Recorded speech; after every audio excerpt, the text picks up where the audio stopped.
No, I don't think we can get through all these questions tonight. I have more questions coming, but the first one for Sheriff Malone.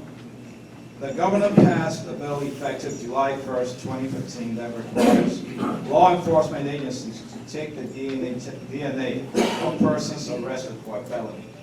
Did your office enforce that? I think it would. In 2015, in July of 2015, the legislators up in Lansing were trying to figure out how they could make law enforcement agencies throughout the state become compliant with a law that was passed back in 2000 dealing with DNA samples taken from individuals who were convicted of felonies. At that time, Monroe County was a compliance 95% rate. Neighbors to the north were less than 10%. And just like anything, instead of dealing with the agencies that are not in compliance, they passed a law that said we will take DNA upon arraignment.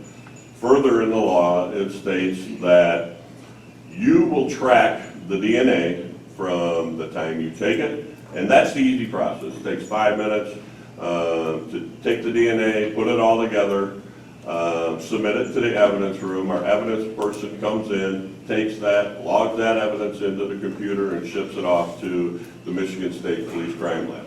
That's the easy part. Anybody can do that. The hard part of that is the tracking of the individual to find out whether or not that charge was reduced to a misdemeanor or dismissed. Now, Dave Uhl, Dundee, and the rest of the small police departments last year arrested 165 people. Out of that, there may be 20 felony cases they arrested. That's easy to follow. We arrested 2,887 people last year. Over 500 of those cases are felony cases. So that would require me to do one of two things. Either take the extra personnel that I currently had out of the drug unit and have them track the DNA that we take up to 500 cases every month, because what the law says is you shall remove that DNA from the system in a reasonable time. It also says if you don't remove that DNA within a reasonable time, you're subject to a $1,000 penalty for each case that you do not take out of the system, and it's a misdemeanor. Many agencies throughout the state, since that time that they took the DNA, have not removed one sample. They've set themselves up for lawsuits. That's something that I refuse to do.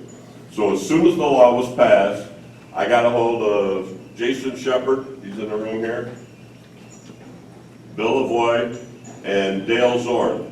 Explained the situation to them. This came out of Lansing as an unfunded mandate, and we decided that we were going to try and correct the problem through Lansing. In August of this year, Jason, after I met with a prosecutor and a representative from the Michigan Prosecuting Attorneys Association, we came up with a solution to avoid the responsibility being placed on the departments that the defendant himself, upon arraignment, would be given a sheet of paper, and it would be their responsibility to, if the case got removed down to a misdemeanor or pled out, that they would take it to the judge, have it signed, and then it's their responsibility to take it out of the system. As soon as Jason introduced that, we started taking our DNA samples. 2 weeks ago, the prosecutor from Monroe County and Dale Zorn introduced the same legislation on the Senate side. We're hoping that this gets passed before the end of the year. However, yesterday we got 2 additional deputies just in case that doesn't get passed. By working our budget for 2017 without a cost to the citizens of Monroe County, again being fiscally responsible, that we'll have the personnel to track that. We're hoping that the amendment to their legislation gets passed, and then we can take that person that we got okayed last night through the commissioners and put them in the drug unit.